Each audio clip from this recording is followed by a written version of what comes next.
La première chose que tu fais dans Perfect Vermin, c'est sortir d'un ascenseur. La dernière chose que tu fais, c'est souhaiter avoir plus de temps. J'arrive dans un bureau et j'ai avec moi une immense masse. Je pense qu'on s'est tous déjà imaginé péter un câble, et là je crois que pour nous, c'est parti pour le pétage de câble. Du coup je sors de l'ascenseur et je défonce absolument tout. Chaises, bureaux, imprimantes et même les plantes, tout va y passer. Faut dire qu'à la gueule des locaux, on est vraiment sur l'open space typique à la The Office, du coup c'est pas vraiment une grande perte pour l'humanité si je pète tout. Et pendant que je me pose la question de où ça nous mène et pourquoi on fait ça, parce que c'est vrai que certes c'est un pétage de câble, mais je n'ai absolument aucun contexte de pourquoi on est là, il y a une chaise qui explose avec du sang partout. Je pensais qu'il y avait personne, moi. J'ai pas fait attention s'il y avait encore quelqu'un. Du coup, c'est terrible parce que le gars est encore au bureau alors que dehors il fait nuit. Il devait détester sûrement son taf encore plus que moi et je viens de le buter. Pourtant, j'ai pas souvenir d'avoir vu une silhouette ou même une ombre. Enfin, je comprends pas très bien. Mais il y a pas grand chose qui a l'air de se passer et mon personnage, il a pas de réaction non plus. Enfin, faut dire que de base, il est venu au taf avec une masse. Du coup, on doit pas être à un meurtre près. Du coup, vas-y, on continue. Coup de masse dans le canapé, coup de masse dans la plante, coup de masse dans la chaise, et là il y a encore du sang et un râle d'agonie. Mais sauf que là j'en suis sûr, il y avait personne sur la chaise. Du coup c'est quoi? C'est la chaise qui saigne. Et là en haut à gauche il y a un compteur qui diminue à chaque fois que je bute quelque chose qui saigne. On est là pour ça en fait, on est là pour buter des chaises vivantes. Ok, pourquoi pas?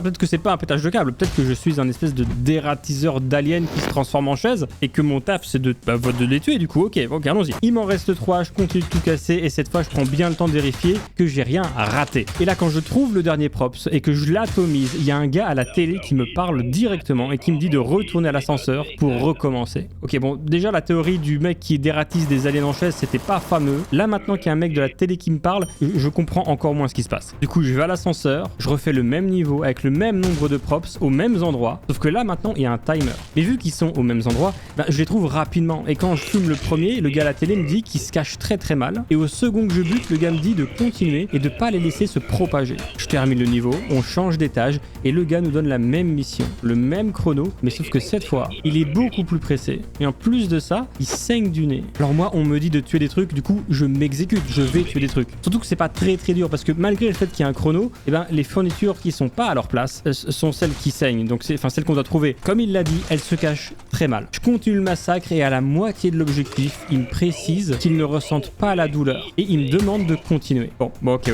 Là, gros doute sur l'activité parce que si t'es obligé de me dire que t'inquiète, y a pas de douleur, mais fais-moi confiance mec, c'est qu'il y a une couille quelque part. Mais malheureusement, je vais pas avoir le choix de faire autre chose que obéir à ce mec parce que quand le chrono arrive à sa fin sans que je réalise l'objectif, je recommence juste le niveau. Et j'aime pas forcément l'idée que je sois forcé de tuer des trucs, mais le fait que le gars a l'air au bout de sa vie, je sais pas, peut-être que je lui rends service en fait.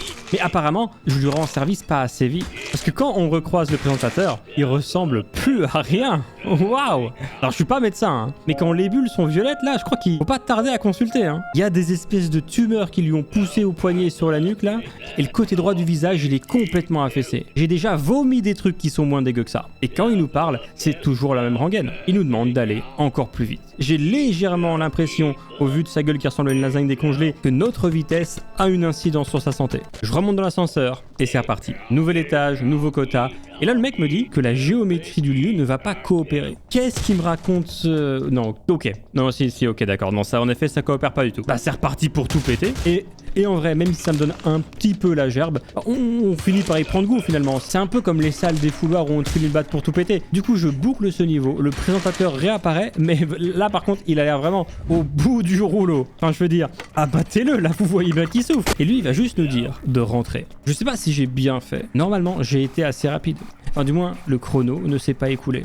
Donc on va juste remonter dans l'ascenseur. Mais c'est pas fini. Déjà, le niveau d'avant était perturbant. Là, j'ai 2 écrans en même temps. Et j'ai le présentateur qui est littéralement en train d'agoniser. Et je commence même à me demander s'il est pas déjà mort en fait. Mais bon, dans le doute, je fais le double niveau, même si en vérité, je sais toujours pas pourquoi je suis là. J'alterne entre les 2 écrans pour éliminer le plus de vermine possible. Et juste une microseconde avant la fin du timer, j'arrive à détruire le dernier meuble vivant.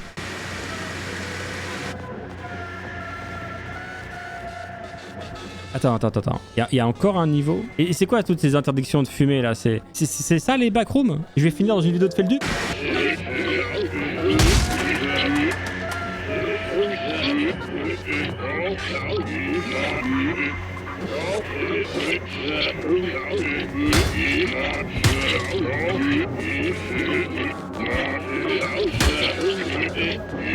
Ok, là, ça commence à devenir vraiment glauque. Puis, c'est quoi ce niveau de l'enfer? Donc là, j'ai 20 personnes à buter dans ce labyrinthe de la mort. Donc, ok, c'est stylé, mais c'est foutu en fait. Ce niveau n'est pas faisable. D'ailleurs, ce niveau, quand on le rate, on va pas le recommencer. On passe directement au niveau d'après. Ok, on est dans un corps humain. Un corps humain avec un ascenseur. Pratique ça.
Est-ce que vous avez compris quelque chose? Parce que moi, maintenant qu'on a vu cette discussion, ça fait déjà un peu plus sens dans ma tête. Perfect Vermin, c'est pas un jeu qui parle d'un mec qui pète un câble en massacrant des fournitures de bureau. Il aborde d'une manière très particulière la fin de vie d'un homme et la mission qu'il s'est donnée. C'est pas nous le personnage principal. En réalité, on n'est même pas un personnage, on est des personnages. Le présentateur, il couvre un fait divers sur une tuerie qui a lieu dans des bureaux et dont le meurtrier a massacré tous ses collègues. C'est ça qu'on va décrire comme étant le massacre du centre-ville. Et ce tueur qui massacre tout le monde, c'est également la première identité de notre personnage. La chaise qui gicle du sang, c'est pas parce qu'elle est vivante, c'est parce que la chaise, c'est Thierry de la Conta et on vient de lui exploser le crâne. Quoi qu'on fasse, on est obligé, si on veut avancer, de tuer toutes ces fournitures de bureau, de rater le dernier niveau et de finir face au docteur. Et c'est d'ailleurs durant cette conversation avec le docteur que tout devient plus clair. Il est atteint d'un cancer inopérable qui le tuera quoi qu'il arrive. Mais lui, mourir physiquement, c'est pas ça qui l'inquiète le plus. Pour lui, la mort, c'est être oublié. C'est de n'avoir pas su donner un sens à sa vie. Normalement, là, vous commencez doucement à démêler les fils de l'intrigue et à comprendre qui est qui, mais permettez-moi d'éclaircir davantage vos lanternes si elles sont pas déjà éclairées. Est-ce que vous vous souvenez des paroles du présentateur ? Ça, c'est le présentateur qui s'adresse à nous et qui par la même occasion vient de définir notre seconde identité, le traitement. Et à partir de ce moment-là, tous les petits détails du jeu deviennent en réalité des indices sur ce qui est en train de se passer. Les paramètres audio sont des cigarettes. Il y aura de plus en plus d'interdictions de fumée sur les murs au fil des niveaux. Et les plantes là, ça c'est pas des plantes. Aucune plante au monde n'a cette gueule-là. Ça, ce sont en réalité des bronches qu'on retrouve chez le docteur. Le cendrier du présentateur, lui, se remplira de plus en plus au fur et à mesure que sa santé se détériore. Et si à la fin du jeu, il y a 20 meubles à tuer, que c'est impossible de les tuer, c'est parce que nous, en tant que traitement, on peut plus rien faire pour lui. Peu importe notre vitesse, il est condamné. Le présentateur, lui, il s'appelle Monsieur Spitz. Et dans le 5e niveau, Spitz nous parle de sa mère. Il explique à ce moment-là qu'il la déteste, qu'il vivait dans la peur de finir comme elle et que, ironiquement, il mourra comme elle, déformé par la haine et le désir. On a réussi à capter son désir. Il souhaite la reconnaissance, celle qui persiste à travers les années. Mais du coup, du côté de la haine, Spitz, il avait la haine de quoi ? Ce jeu est rempli de mystères. Et un des grands mystères du jeu, justement, c'est ces râles qu'on entend dans toute la partie, qui sont pas des râles. En vérité, quand on les met à l'envers, ce sont des mots. Une discussion entre deux personnes. I was you two that you ate for the two are. I is and on full they are as was and they is that was are you of for of they as to and was he was that they he got full to with. La discussion, elle est pas compréhensible, ce sont des mots qui s'alignent, mais on comprend pas vraiment, ça fait pas vraiment des phrases. Et un truc pareil, malheureusement, même si Perfect Vermin est souvent discuté, c'est un jeu qui a vraiment une popularité, qui a su trouver une audience, et bien ça, personne n'en parle. J'ai pas trouvé un forum qui parle de ça, c'est un mystère. Le jeu, il est aussi dédié à Harold, à Spitz, et on pourrait croire que c'est un jeu qui a été dédié à quelqu'un qui a existé, qui est mort de la même manière, mais en réalité, pas du tout. Ça, c'est un foreshadowing, que quoi que vous fassiez, ça sert à rien. Harold va mourir. Le présentateur n'est pas sauvable dans ce jeu. Le dernier niveau est infaisable. Ça, c'est pas un hommage à quelqu'un, c'est un message à nous pour nous dire que quoi qu'on fasse, ce sera pas suffisant. Et on pourrait faire plein de théories sur le jeu. On pourrait également parler de la salle secrète qu'il y a dans le dernier niveau, qui se trouve derrière une porte, et que quand on y entre, c'est la fin du jeu qui se déclenche. On pourrait aussi parler du fait que quand on ne sort pas de l'ascenseur, eh bien le jeu nous fait directement arriver sous la map, ce qui nous force à mourir, ce qui nous renvoie directement au début du jeu. On pourrait faire des ARG avec Perfect Vermin qui du coup terminerait peut-être dans une vidéo de Feldup,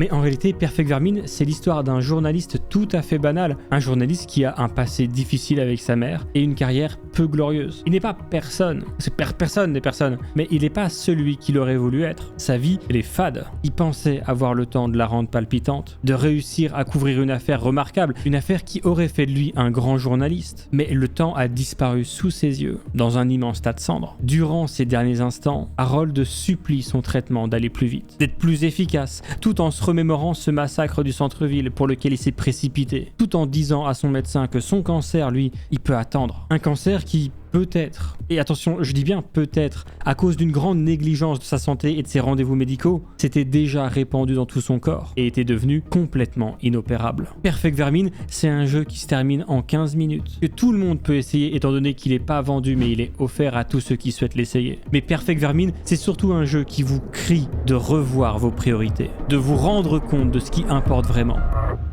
avant qu'il ne soit trop tard.